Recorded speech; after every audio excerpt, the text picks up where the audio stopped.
amigos, ¿cómo están? Bienvenidos una vez más a Dosis para tu vida.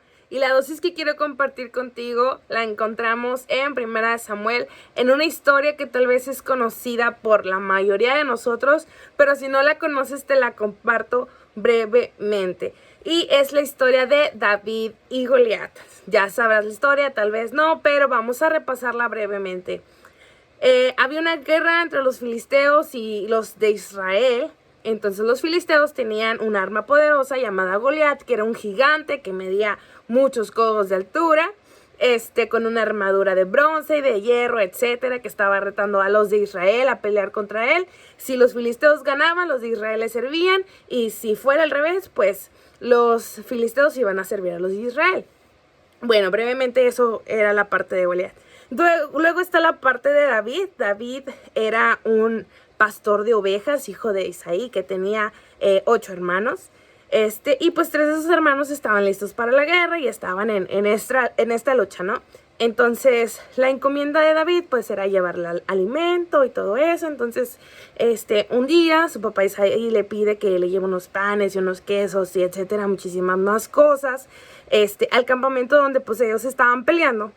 Pero resulta que David se da cuenta y empieza a escuchar que hay un gigante llamado Goliat que los está retando y etcétera. Entonces, pues él, conociendo a Dios viviente, como él lo llama en la palabra, pues fue con Saúl, el rey de ese entonces de los hijos de Israel, para decirle que él iba a ir a pelear contra Goliat. O sea, David no estaba preparado para la guerra, no era un guerrero preparado en ese entonces. Él solo apacentaba ovejas. Y él, siendo el menor de sus hermanos, fue directamente con el rey a decirle: ellos tienen miedo, pero yo quiero ir a vencer a ese gigante.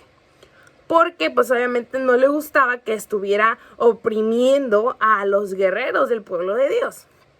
Entonces, Saúl, dice la palabra de Dios ahí, que le dice en 1 Samuel 17:33, dice: dijo Saúl a David: no podrás tú ir contra aquel filisteo para pelear con él, porque tú eres muchacho, y él un hombre de guerra desde su juventud. O sea, dándole a entender de que tú no estás preparado. O sea, él, estamos hablando de un super guerrero, un super gigante. Pero fíjense la respuesta de David.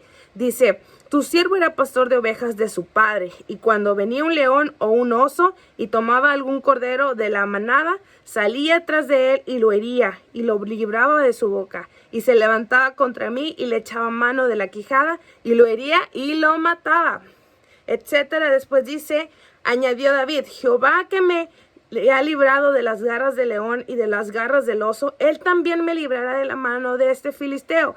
Y dijo Saúl a David: ve y Jehová esté contigo. Entonces, ¿qué podemos aprender de esa historia?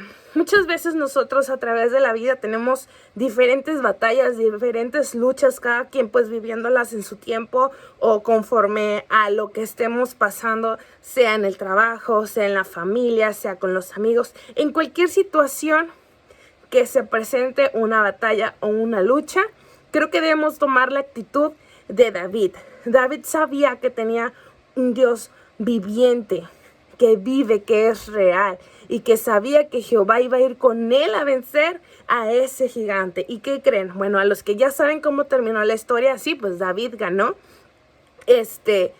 Entonces, no importa la batalla que estés librando en este momento, hay un Dios viviente contigo, hay un Jehová que te puede acompañar y tú vas a obtener esa victoria.